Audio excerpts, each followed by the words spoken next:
Is there a legal difference between someone who commits a felony, someone who participates in the commission of a felony, and someone who helps without actually participating in the felony? A court in the frozen North considered that question in Baker v. Alaska.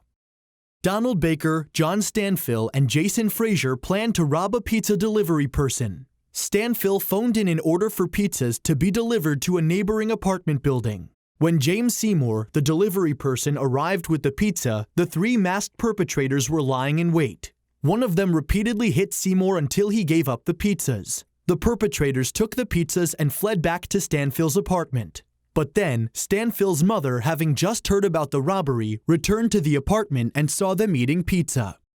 At Baker's robbery trial, Seymour couldn't identify who hit him. Seymour testified that two of the robbers wore bandanas over their faces, but that the third robber, the one who hit him, wore a blue ski mask.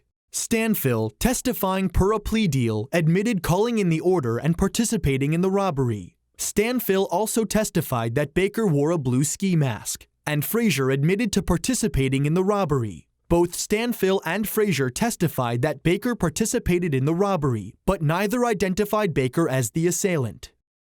The prosecutor argued that Baker hit Seymour, but even if he didn't, Baker helped grab the pizzas and run, making him an accomplice. Baker argued that the prosecution charged Baker as a principal, and it was therefore improper for the jury to be allowed to convict Baker if it determined he was an accomplice.